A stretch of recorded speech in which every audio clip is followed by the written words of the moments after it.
باطل تھرا جاتا ہے، کانپ جاتا ہے، ایوان باطل میں زلزلہ پیدا ہو جاتا ہے۔ آج بھی ضرورت ہے ان علماء کے پیچھے چلنے کی۔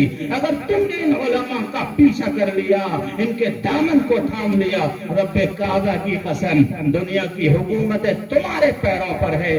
کون ہے وہ تاریخ جس نے ہندوستان کو آزاد کرایا تھا؟ مجھے آگے نہ کہہ لینے دو، باطل میں زلزلہ پیدا ہو جاتا ہے۔ یہ وہی جماعت ہے جس نے ہندوستان میں آزادی کی بغل بجایا تھا، جس نے ہندوستان میں آج تمہیں مسجدوں میں آباد رہنے کا سلیقہ سکھایا۔ ہمارے یہاں ایک عجیب قصہ ہے، آخر میں بتا دوں، ایک عجیب بات بتا دوں۔ ہمارے یہاں فتنے بہت آ گئے، لڑائیاں بہت ہو گئی، جھگڑے ہو گئے۔ میاں یہ جماعت کے ساتھی ہیں۔ ابھی میں راجستھان پہنچا، رمضان کا وقت تھا، میرا بیان تھا ایک مسجد کے اندر، وہاں کچھ ساتھی بیٹھے، کہنے لگے جماعت کے ساتھی ہیں۔ کچھ ساتھی وہاں ہری پگڑی والے بیٹھے، کہنے لگے یہ بریلوی ہیں۔ میں نے سب سے مصافحہ کیا۔ کیا کیا بولو؟ مصافحہ۔ میں نے کہا آپ مجھ سے ملو، آؤ کھڑے ہو جاؤ، معانقہ کرو۔ میں سچ کہہ رہا ہوں، اس میں لغو بالکل نہیں، حقیقت سے بالکل دوری نہیں ہے، یہ صداقت پر مبنی باتیں بتا رہا ہوں۔ میں نے سینہ ملایا، میں نے ہاتھ ملائے، میں نے کہا محمد ایاز محمد کا غلام ہے۔ ارے محمد کا غلام محبت کا پیغام عام کرتا ہے، محمد کا غلام پیار کا پیغام عام کرتا ہے، محمد کا غلام بھید بھاؤ نہیں رکھتا۔ اس لیے یاد رکھیے میرے بھائی، بستی میں اتحاد پیدا کیجیے، پیار و محبت پیدا کیجیے۔ مولانا مظہر صاحب نے یہ ادارہ قائم کیا، دارالعلوم خدیجۃ الکبریٰ، یہ بہت عظیم ادارہ ہے، ان کا ساتھ دیجیے۔ اور یاد رکھیے گا ایک بات بہت دل سے کہہ رہا ہوں، بہت دل سے کہہ کر جا رہا ہوں، کبھی حسد نہ کرنا ورنہ اللہ تمہیں برباد کر دے گا۔ جناب محمد رسول اللہ نے ایک بات عجیب کہی تھی، فرمایا صحابہ سے، اے صحابہ چار کام کر لینا، پانچواں کام نہ کرنا۔ فرمایا قالوا وما ہی، صحابہ نے فرمایا آقا وہ پانچواں کام کیا ہے؟ فرمایا علماء سے بغض نہ رکھنا، نفرت نہ کرنا، علماء کو حسد کی نظر سے نہ دیکھنا، ورنہ زمین میں دھسا دیے جاؤ گے۔ دنیا کی طاقتیں تمہیں کھلونا بنا دے گی۔ آج مسلمان کھلونا اسی لیے ہے کہ مولویوں کی بات ماننا اس نے چھوڑ دیا۔ مولانا وہ تو نماز ہی نہیں پڑھتے، مولانا اس نے تو چندہ شروع کر دیا ہے۔ ارے تیرے گھر کو دیکھنے یہ مولوی کبھی پہنچے؟ تیرے گھر میں کتنا پیسہ ہے؟ تیری گاڑی کتنی بڑی ہے؟ ان مولویوں کے پیچھے کیوں پہنچتے ہو؟ آج تو ہماری زبانیں کھل چکی ہیں، مولانا بہت بڑی بلڈنگ بنا چکے۔ ارے مولویوں کا کام تو یہ تھا، ان کے بڑے بڑے مکان ہوتے۔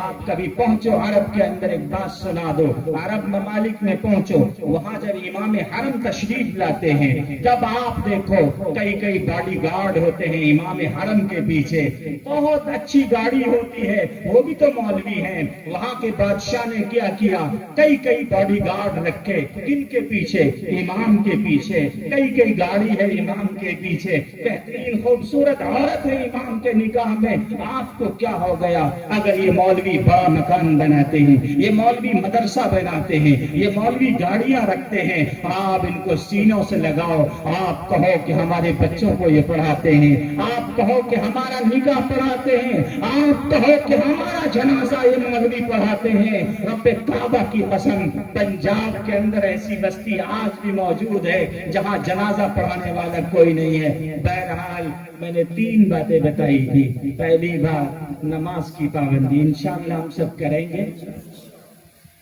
دوسری بات زکوٰۃ، اپنے مال کا حساب لگائیے، اگر 10 لاکھ کے مالک ہیں تو 2.5% زکوٰۃ دیجیے، یہ آپ کی ذمہ داری ہے، ورنہ یہ مال تمہارے پیچھے بھاگتا پھرے گا میدان محشر میں سانپ اور بچھو کی طرح، آپ کو کوئی بچانے والا نہ ہوگا۔ تیسرا کام، اپنے چھوٹوں پر، غریبوں پر، اپنے مزدوروں کا حق ادا کیجیے۔ یہ 3 کام کر لو گے، دنیا میں کوئی طاقت نہیں، کوئی عدالت میں تمہیں پھنسایا نہ جائے گا اور آخرت کی عدالت میں تمہارا نام بڑا روشن ہوگا۔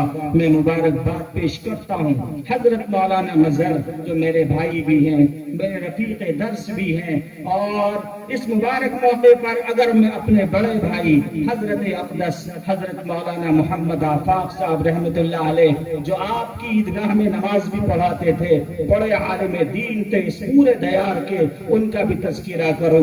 ہم سب انہی کے شاگرد ہیں، مولانا بھی ان کے شاگرد، مولانا کے بڑے بھائی بھی ان کے شاگرد ہیں، انہی کی نسبت پر یہ اجتماع الحمدللہ منعقد ہوا ہے۔ بڑا اچھا لگا آپ کے اس جلسے کو دیکھ کر، اور کبھی تفصیلی خطاب ہو تو انشاءاللہ حاضری ہوگی۔ موقع تو یہ تھا کہ ایک آدھ گھنٹے گفتگو ہوتی، لیکن چونکہ رات زیادہ ہو گئی، پھر بھی خوشی ہوئی کہ آپ حضرات نے بڑی توجہ کے ساتھ بات سنی۔